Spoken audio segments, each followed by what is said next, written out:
saatnya kita geser ke sesi Q&A nih ya. Nanti ada banyak pertanyaan sudah masuk. Nanti kita akan coba address pertanyaan-pertanyaan tersebut.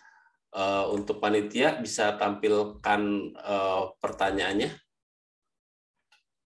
Oke, sebentar kita tunggu. Oke, pertanyaan dari Pak Antoni nih, tunjukkan untuk Pak Fajar. Untuk bertransformasi ke arah pemanfaatan konten ini, apakah hanya memungkinkan dilakukan penggunaan API, dan apakah, pertanyaan dulu Mas Fajar, apakah harus pakai API ini? Oke. Ya nanti mungkin bisa dikonfirm sama Mas Gibon juga. Justru ketika sudah kontainer ya dan sudah banyak services itu kita butuh protokol penghubung antar service ya ataupun aplikasi itu yang standar dan juga stateless. Nah makanya penggunaan REST API itu menjadi sebuah default new way ketika build sebuah aplikasi yang agile dan microservice ya, karena kan REST API itu berbasiskan HTTP lah ya, standar gitu ya, bisa port 80 atau 443 sehingga akan memudahkan ngobrol aplikasi ketika sudah banyak gitu, ketika mengadopsi microservices. Jadi mungkin banget, sangat memungkinkan. Pertanyaan nomor 2 Mas. Oke, untuk desktop application, nah ini kalau desktop mungkin saya cenderung lebih taunya kayak Microsoft ya. Microsoft itu memang sangat lead di sisi desktop application karena memang Windows itu banyak dipakai di end user. Terlebih setelah itu adalah Java keduanya. Nah itu di Microsoft memang untuk native-nya mendevelop desktop application itu menggunakan .NET Framework gitu. Nah, dulu ketika belum kontainer itu menjadi sebuah standar ya ketika bangun desktop. Nah, sekarang dengan adanya kontainer itu Microsoft pun juga harus mengikuti arah dari teknologi ini itu kontainer sehingga dia membuat sebuah new framework baru namanya .NET Core. Gitu. Nah, .NET Core ini yang running natively di atas Linux. Nah, jadi kalau teman-teman yang ingin mau mendevelop desktop application ya pastinya di atas Linux itu bisa menggunakan .NET Core sih. Seperti itu. Jadi memang dari sisi framework-nya juga harus dirubah kalau memang arahnya adalah desktop application yang berbasiskan Microsoft Windows. Tapi kalau di luar Windows Microsoft ya kayak Java itu, wah itu malah banyak banget sih yang bisa kita explore gitu. Karena kan Java ya bisa running di Windows juga, bisa running native di Linux, jadi bisa running on any form of application gitu kira-kira.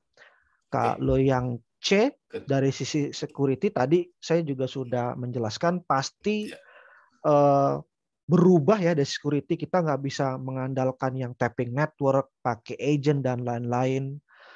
Kalau dari sisi cost sebenarnya balik lagi ke arsitektur security-nya nanti. Mau sedip apa, fitur-fitur apa yang di-enable, nah nanti dari masing-masing prinsipal security punya package tersendiri sih harusnya. Yang misalnya basic untuk basic security container ya mungkin tidak akan terlalu wah harganya. Tapi nanti begitu sampai misalnya ya ada deep inspection, sampai bisa mungkin ada yang namanya circuit breaker, dia bisa mengarahkan service A ke service B, ataupun bisa sampai scanning ke level library dan lain-lain. Itu pasti akan butuh feature yang lebih dan mungkin akan butuh cost yang lebih. Jadi secara konsep pasti berubah, arsitektur security pada berubah, dan itu akan biasanya bring new teknologi, dan kalau untuk cost pasti akan menyesuaikan dengan fitur yang akan digunakan. Kira-kira gitu. Oke, terima kasih Mas Fajar atas jawabannya. Semoga bisa menjawab tadi Pak Antoni atas pertanyaan-pertanyaan yang tadi diajukan. Sekarang pertanyaan kedua, silakan panitia untuk tampilkan di layar.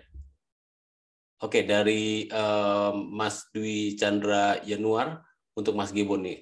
Mas Gibon, apa yang perlu dipersiapkan dari sisi flow sistem maintenance ketika ada sebuah aplikasi monolitik jika ingin migrasi ke microservices seperti kontainer tadi, Docker atau Kubernetes tadi? Tadi mungkin Mas Gibon sempat nyebut soal tadi mencoba untuk memecah-mecah itu monolitiknya menjadi microservices, apa aja Mas yang telah dilakukan atau mungkin rencananya gimana Mas? Ada perspektif besarnya nggak soal proses ini? Baik, ini tadi sepertinya sudah dijelaskan sama Mas Fajar ya. Apa namanya? Ada disiplin praktis gitu yang memang harus dijalankan. Tadi pertanyaannya untuk merubah dari monolithic based aplikasi ke microservices based aplikasi ya. Mulai dari bagaimana cara setiap fitur itu berkoneksi ke database, terus kemudian bagaimana setiap fitur berinteraksi dengan fitur yang lain, apakah itu menggunakan connection oriented atau via API based atau ya tadi RESTful dan lain sebagainya, itu juga harus diconsider. Jadi ada disiplin praktis memang yang harus kita jalankan dulu untuk kita mengassess ya aplikasi monolitik kita ini untuk bisa kita pecah menjadi microservices base. Gitu sih Mas Wisnu. Dan ini ya mungkin jalannya ya harus menganalisa fitur satu persatu, terus kemudian bagaimana cara berinteraksi dengan database, bagaimana cara berinteraksi dengan satu service dengan service yang lain, dan kalau memang dimungkinkan seperti tadi yang dibilang sama Mas Fajar, tidak mustahil memang untuk membungkus yang monolitik ini masuk ke kontainer gitu loh. Tapi apakah efektif gitu loh kan? Apakah efektif? Ya, apakah efisien? Gitu. Sebenarnya seperti itu gitu loh. Nah, untuk memecah dari yang monolitik menjadi microservices ya harus kita pecah per item fitur masing-masingnya, terus ngecek koneksi ke database-nya, ngecek koneksi antar fiturnya, lalu kemudian memastikan bahwa config-nya juga yang aplikasi monolitik ini tersimpannya di mana, apakah dia config tersimpan di database atau config tersimpan di dalam config file gitu loh. Ini juga harus diconsider gitu loh dalam kita menganalisa aplikasi monolitik untuk kita bisa pecah-pecah menjadi microservice. Jadi mungkin itu sekali Mas ya. Itu ya butuh satu webinar lagi tuh Mas ya kalau ngomongin soal nanti next kita coba angkat itu kali ya biar kayak banyak yang penasaran soal kayak gitu. Kami juga saat ini juga sedikit ya. Kami saat ini sedang melakukan hal yang sama seperti yang ditanyakan oleh Pak siapa tadi? Tadi yang bertanya Pak Dwi Chandra Januar. Chandra, kami sedang melaksanakan hal yang sama Pak. Jadi core banking kami itu .NET base Pak, web base memang, tapi monolithic base gitu loh. Ini kami lakukan analisa end to end Pak, mulai dari apa namanya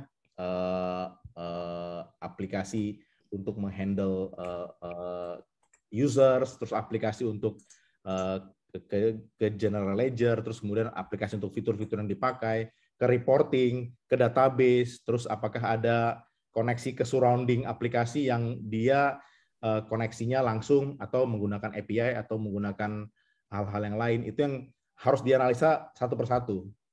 Dan pada saat pengimplementasiannya pun Pak juga nggak perlu big bang juga Pak sebenarnya. Jadi misalnya kita mau merubah yang monolitik jadi microservices, kita bisa mulai dari login base-nya dulu gitu loh, kita rubah ke bentuk kontainer. Nanti once login sudah selesai, halaman login langsung masuk ke halaman yang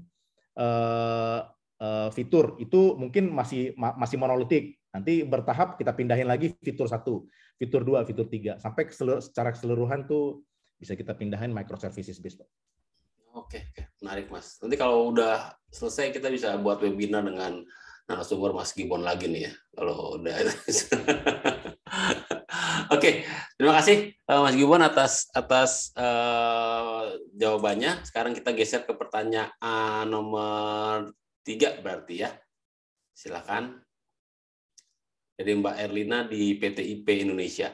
Pak Fajar, setahu saya Red Hat Enterprise running di CentOS, Fedora, dan Red Hat Enterprise Linux, dan Red Hat Enterprise Linux Atomic Host. Apakah bisa running di luar itu? Kalau emang bisa, apakah perlu function atau konsol tambahan between dev and admin experience pada konsolnya? Oke, Mas Fajar bisa paham pertanyaan ini Mas ya? Ya, jadi Silakan.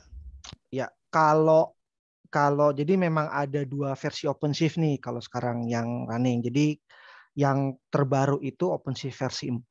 Kalau yang dulu sekitar tahun 2019 akhir itu terakhir versi OpenShift 3. Nah, ada dua perbedaan pendekatan sebenarnya. Yang OpenShift 3 yang lama ya sebelum 19 itu sifatnya adalah binary terpisah. Jadi mau diinstal di on any Linux possible gitu ya. Misalnya ya Ubuntu, Debian dan lain-lain. Karena memang itu adalah binary yang running on Linux gitu. Jadi jawabannya untuk OpenShift 3 itu possible gitu ya.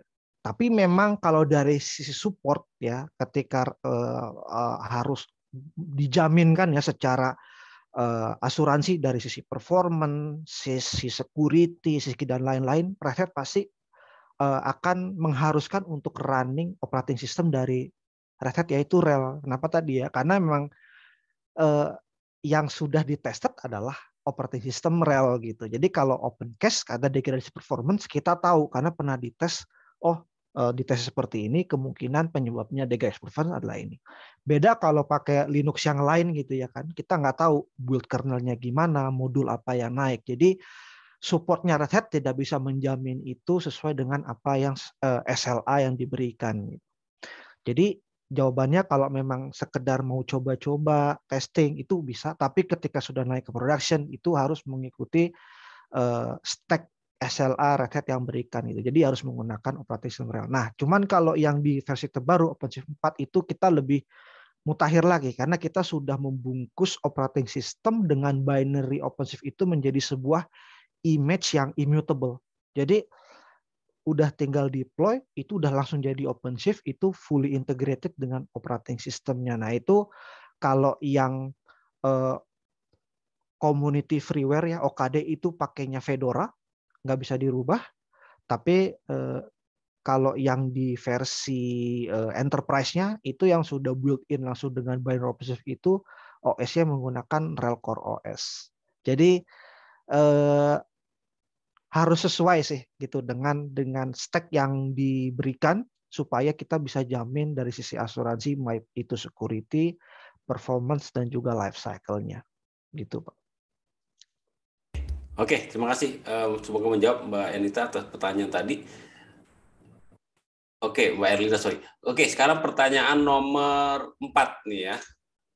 Pertanyaan nomor 4 dari Mas Hari dari PT Nirwana Karisma. Menurut saja ini kan OpenShift tuh fitur-fitur mirip dengan kontainer platform sejenis gitu ya. Nah, kesempatan Mas Fajar untuk menggambarkan sebenarnya kelebihannya dari OpenShift itu dibanding yang lain tuh seperti apa, Mas? Silakan, Mas. Oke, balik lagi nih. Jadi memang kita pastinya menggunakan teknologi open source community awalnya. Kita dari Kubernetes, kita pakai CRI-O dan juga pakai untuk Postman gitu ya untuk runtime kontainernya. Nah, itu pasti source-nya tuh sama gitu ya. Dan memang kalau teman-teman perhatikan banyak prinsip-prinsip ataupun produk-produk lain yang memberikan package yang serupa. Oke, kita punya container platform, kita punya ada kontainernya nih yang sudah kita tuning dan harden. Ada Kubernetes juga kita harden gitu ya. Nah itu ya masing-masing pasti punya fitur tersendiri karena memang fokusnya ada di masing-masing prinsip tersebut. Nah kalau dari Red Hat kita unggulnya adalah dari keseluruhan stack-nya sih. Karena kalau kita lihat dari platform-platform lain itu tidak punya fondasi yang kuat dari sisi operating system. Karena mau gimana pun ya, mau running aplikasi bolongan lah ya, atau mau pakai kontainer, mau pakai anything apapun, pasti butuh operating system Linux. Nah, yang teman-teman pasti sudah sering dengar, salah satu leader untuk enterprise operating system adalah Linux adalah ya Red Hat gitu. Dengan itu kita bisa menjamin full stack nih dari bawah sampai atas ya, mulai dari operating systemnya, level ke runtime kontainernya sudah kita harden. Kubernetes-nya pun kita adalah salah satu nomor 2 terbesar untuk kontributor code ya setelah Google. Jadi kita sudah nyemplung di Kubernetes itu dari 2013-14 ketika Borg diserahkan ke CNCF untuk dikembangkan secara community. Itu Red Hat sudah bet secara bisnis untuk ini adalah menjadi teknologi masa depan. Makanya dia langsung gelontorkan R&D, engineer ke sana untuk develop dari awal. Makanya kita pengembangan Kubernetes itu udah jauh ke belakang, udah sangat lebih maju.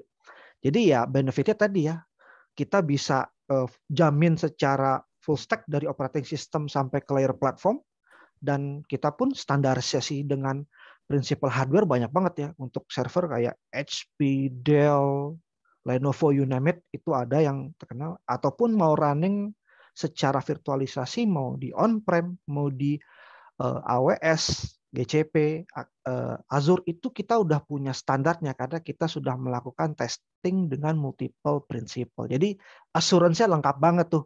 Jadi diharapkan teman-teman di perusahaan atau di end user tuh nggak perlu mikirin lagi, aduh gimana ya kontainernya stabil atau enggak, platformnya stabil atau enggak, secure atau enggak. Jadi resource teman-teman lebih baik difokuskan untuk berinovasi, untuk lebih mengembangkan aplikasinya, bukan mikirin infranya. Kira-kira seperti itu.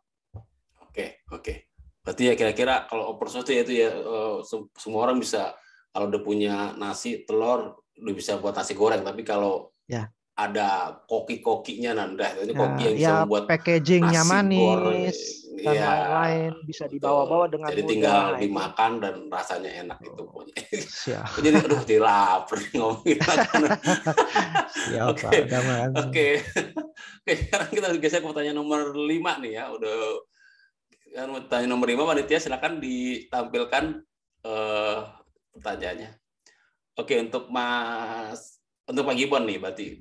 Nah, ROI nih maksudnya ya itu mungkin tadi kita udah jemputin manfaatnya gitu ya, cepat,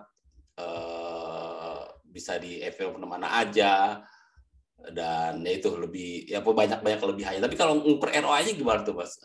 Apakah ada hitung-hitungan khusus atau emang ya udah kita jalan dulu? Gimana Mas kalau dikaitkan dengan ROI ketika evaluasi ini?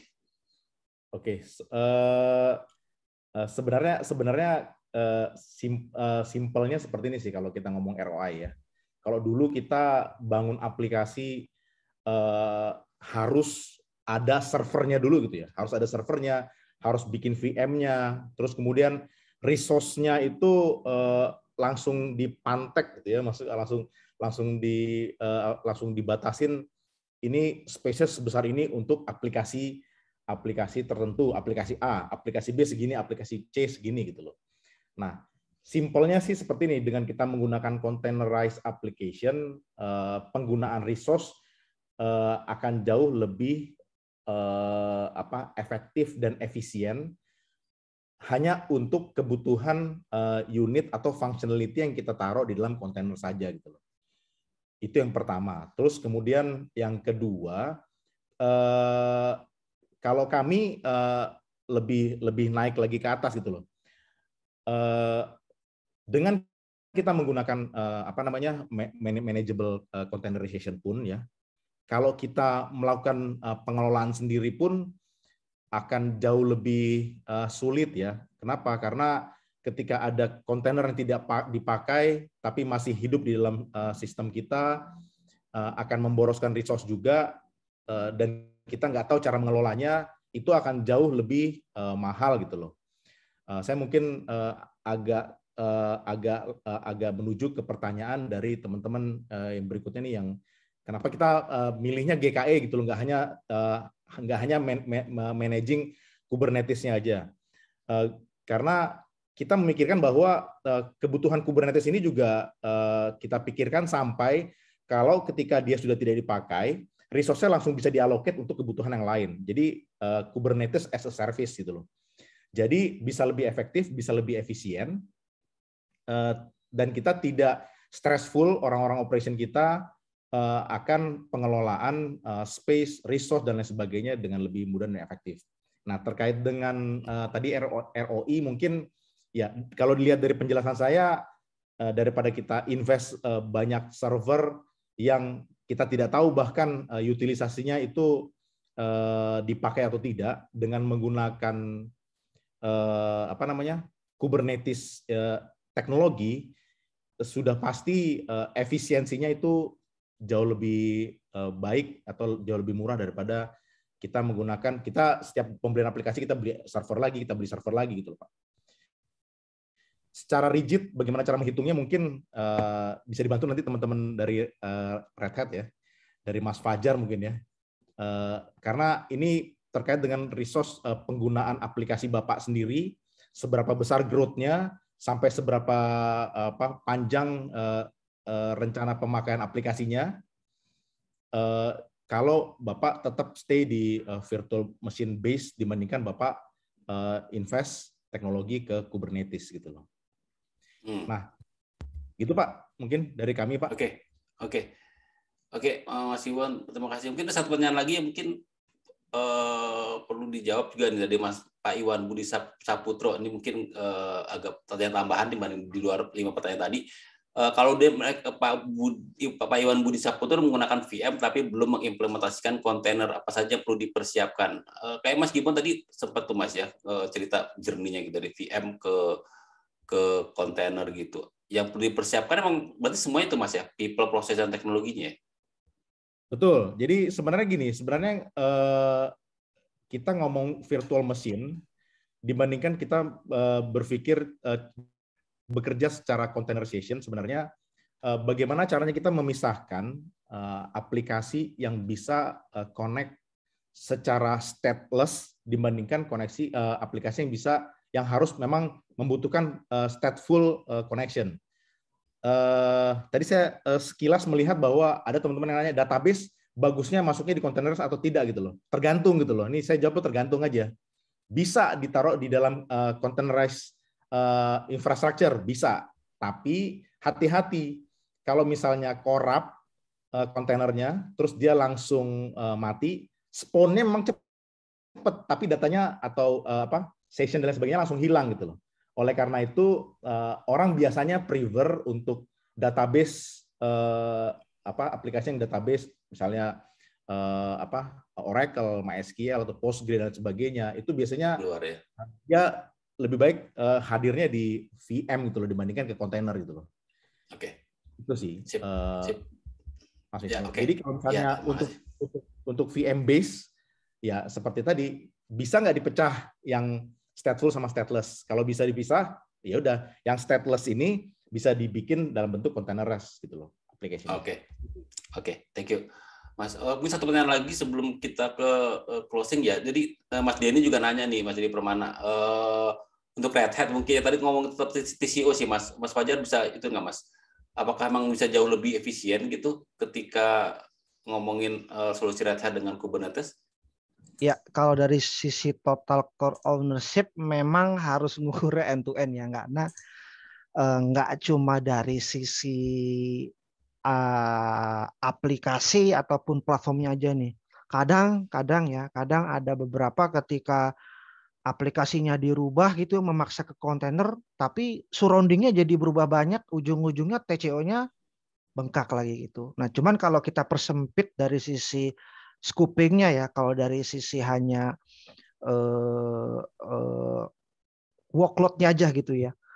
Kalau dari Red Hat OpenShift kita ada 2 metode subscription. Ada yang core base, ada yang juga itu bare metal atau socket base. Nah, kalau untuk teman-teman yang dirasa workload kontainernya sudah makin banyak, let's say di atas 300 vCPU ya, 300 core gitu, itu sangat akan menarik kalau kita menggunakan OpenShift yang socket base. Kenapa? Karena dari sisi komparasi subs juga jauh lebih murah dibanding yang core, dan juga kita bisa langsung menginstal OpenShift-nya itu directly bare metal gitu, tanpa perlu ada layer virtualisasi. Nah, tentunya dengan itu kita bisa dapat capacity worker Kubernetes-nya yang lebih besar gitu ya, karena memang langsung bare metal. Plus juga kita bisa memangkas capex yang dikeluarkan kalau kita membeli license untuk hypervisor-nya nih. Karena memang kita udah nggak butuh itu lagi. Jadi secara praktis adalah kalau memang yang dibutuhkan adalah workload-nya kontainer, maka ya udah yang butuh adalah container platform, bukan virtualisasi platform lagi gitu. Nah, makanya harganya atau biaya yang dikeluarkan akan lebih kompetitif compare kalau memang masih stay di atas legacy platform sih, kira-kira seperti itu. Cuman tadi ya kalau Roy memang Ya. nggak bisa dijawab secara singkat sih. Gitu. Oke, sip. Tapi semoga bisa buat gambaran Mas Denny ya tadi tentang bagaimana cara melihat perspektif dari AI ini dan teknologi kontainer. Oke, kayaknya udah pertanyaan udah banyak jawab. Kita udah lebih dari setengah 12. Kita sepertinya memang kita harus sudah mengakhiri dari sesi Q&A maupun juga sesi webinar ini. Namun sebelum acara kami tutup, ada beberapa hal yang ingin kami sampaikan. Yang pertama, mohon Bapak Ibu semua mengisi feedback form dari acara ini. Jadi link untuk feedback form ini bisa disorot di layar. Tolong panitia ditampilkan layarnya, QR code-nya, atau diklik di kolom chat. Nah, di kolom chat. Sebentar. Silakan isi feedback tersebut sebagai bahan evaluasi kami sehingga kami bisa menyelenggarakan acara yang lebih baik di lain waktu. Dan bagi Anda yang mengisi feedback form akan mendapatkan e-voucher dari Red Hat. Jadi silakan isi feedback form tersebut, kami beri waktu sekitar 2 menit. Silakan.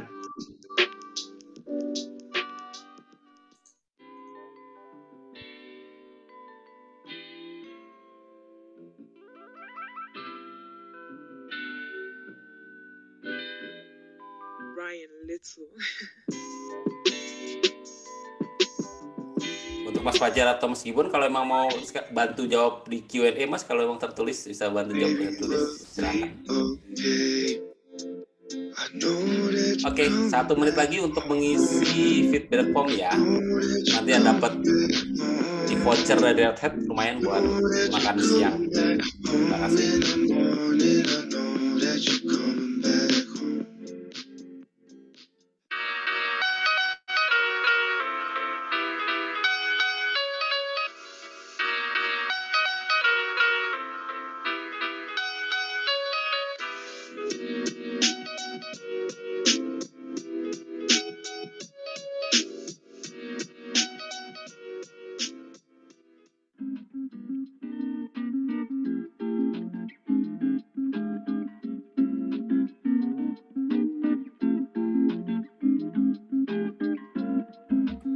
Oke, 30 detik lagi untuk mengisi feedback form dan mendapatkan e-voucher dari Red Hat. Jadi teman-teman silakan untuk isi feedback form tersebut. Nanti juga itu sebagai bagian evaluasi kami untuk acara ke depan nanti.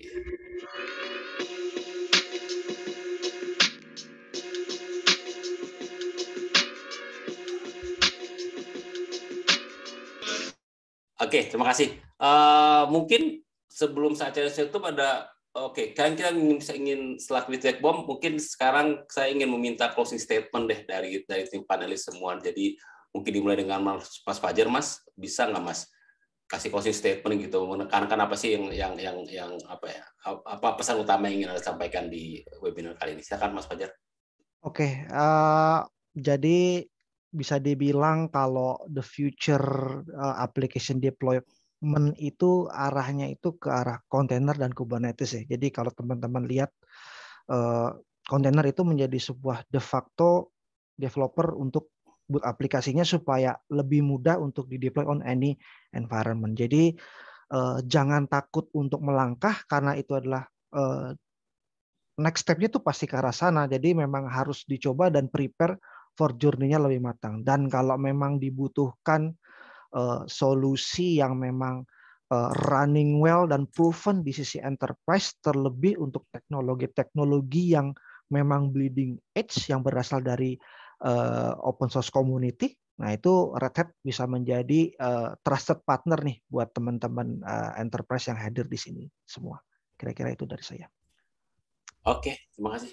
Kalau Mas Gibon, Mas, sarannya Mas, atau mungkin tipsnya lah bagi perusahaan itu yang ingin seperti Bank Raya yang sekarang sudah mulai journey-nya mengadopsi container teknologi. Sarannya apa, Mas Gibon? Baik, Mas Wisnu. Jadi kalau kami sebenarnya mendorong nih teman-teman semua di industri gitu loh, jangan jangan takut dengan mau moving ke kontainer gitu loh. Meskipun banyak PR-nya yang memang harus kita selesaikan terlebih dahulu, seperti menganalisa sistem satu persatu. Tapi ya future dari aplikasi seperti itu gitu loh. Karena apalagi kami di Bank Raya, fokus kami adalah bagaimana customer memiliki user experience yang baik, yang semakin lama semakin nyaman, semakin lama semakin semakin terbantu gitu loh dengan layanan-layanan yang memang diberikan oleh kita di industri perbankan. Oleh karena itu, untuk meng-apply kenyamanan tersebut, tidak mungkin kita stay pada kondisi yang saat ini ada, itu monolitik. Kita harus move ke kontainer teknologi ya. Ya mulailah dari yang sederhana, mulailah dari yang kecil gitu loh, mulailah dari yang less critical gitu loh ya. Dan jangan lupa juga beriringan mempersiapkan tata kelolanya gitu loh. Tata kelolanya itu role atau aturan main ketika kita mengimplementasi containerization. Karena impact dari containerization ini sudah pasti akan men-trigger implementasi yang lain gitu loh. Harus mengimplementasi DevOps, mungkin ada lanjutannya DevSecOps gitu ya. Dan pasti akan men-trigger kita menuju ke CI/CD, itu sudah pasti.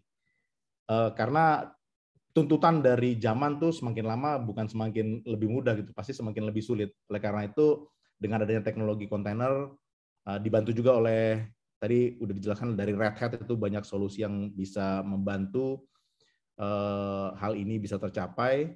Itu harus kita jalankan sih menurut saya seperti itu, Mas Wisnu, untuk teman-teman semua di industri. Demikian. Oke. Terima kasih Mas Gibbon atas sarannya. Terima kasih sekali lagi atas Mas Fajar, Mas Gibbon atas sharingnya saat ini, sangat insightful ya. Saya juga sejujurnya memang baru belajar dan lumayan dapat banyak dari acara sharing dari Mas Gibbon dan Mas Fajar. Terima kasih. Saya juga ingin memberikan kesimpulan singkat dari webinar ini dengan menjawab 3 pertanyaan yang tadi kami ajukan di awal. Kita berharap bisa menjawab pertanyaan bagaimana teknologi kontainer dapat mendorong inovasi digital. Tadi kita bisa lihat dari pengalaman dari Bank Raya dan juga tadi dari kliennya Red Hat selama ini seperti BCA juga PTPN gitu ya, bagaimana kontainer dapat memudahkan inovasi digital karena aplikasi bisa dibangun dengan cepat, scalable, dan juga dapat beroperasi di berbagai environment dengan mudah gitu ya. Jadi inovasi dapat dipercepat karena memang teknologi kontainer bisa lebih agile gitu. Dan apa yang perlu dipersiapkan untuk mengadopsi teknologi kontainer? Saya pikir memang tadi kita ketika ngomongin teknologi kontainer emang itu hanya teknologinya, tapi emang nanti akan berurutan ke sisi yang lain ya, mulai dari proses maupun dari teknologinya gitu, dari proses maupun dari people-nya gitu. Jadi kita bicara sisi teknologi kontainer itu mau nggak mau seperti tadi Mas Gibbon cerita, itu akan urutannya kita harus mengubah proses, mengubah kultur, dan juga mengubah people-nya gitu. Bagaimana semua itu harus jadi sebuah package yang harus dilakukan gitu ya. Lalu tantangan utamanya seperti apa? Ya tadi ada banyak strategi development berbeda, dibutuhkan juga operational excellence, misalnya mengadopsi CI/CD dan juga automation, dan juga tadi perubahan kultur gitu. Tapi mungkin tadi Mas Gibbon juga Mas Fajar udah sempat bercerita gitu ya, mulai aja, start small aja dulu gitu, aplikasi-aplikasi yang non critical dimulai. Nanti kalau dapat feel-nya bisa mulai masuk ke aplikasi-aplikasi yang lebih kritikal gitu, dan akhirnya nanti kita bisa mendapatkan ketika memakai mature ya, kita bisa bahkan tadi kalau perlu bisa membongkar aplikasi monolitiknya jadi microservices gitu ya. Emang journey-nya bisa ke sana gitu. Kira-kira itu kesimpulan singkat yang bisa saya berikan. Semoga bisa memberikan perspektif baru bagi perusahaan yang saat ini sedang berencana mengimplementasikan teknologi kontainer. Ulasan mendalam dapat disimak di artikel kami di infocomputer.com. Jadi jangan lupa untuk terus menyimak artikel kami di sana. Jika ingin melihat siaran ulang webinar ini atau webinar lain yang pernah kami selenggarakan, silakan cek dan subscribe di akun YouTube Info Komputer. Tinggal cari search Info Komputer, nanti akan ketemu. Kalau bisa subscribe biar makin banyak subscribernya. Dan juga kami menyarankan untuk follow akun media sosial kami di Twitter, Facebook, Instagram maupun LinkedIn agar tidak ketinggalan informasi menarik dari Info Komputer, termasuk info webinar kami selanjutnya. Jika ada pertanyaan lebih lanjut terkait teknologi kontainer, silakan kontak Mas Fajar atau tim Red Hat, nanti mereka bisa membantu Anda semua dalam implementasinya. Oke, saya kira cukup sekian. Dan sekali lagi terima kasih kepada Mas Fajar, Mas Gibbon, dan juga Red Hat yang telah mendukung acara ini. Dan seperti biasa, saya akan tutup webinar ini dengan pantun anak Jaksel lainnya. Honestly, abang ingin bertahan, namun sepertinya kita sudah beda tujuan. Mari terus jaga protokol kesehatan agar pandemi ini segera jadi kenangan. Terima kasih. Saya Wisnu Nugroho. Wassalamualaikum warahmatullahi wabarakatuh. Selamat siang semuanya. Selamat siang. Terima kasih. Terima kasih Mas Wisnu, Mas Fajar. Terima kasih semuanya. Sehat-sehat.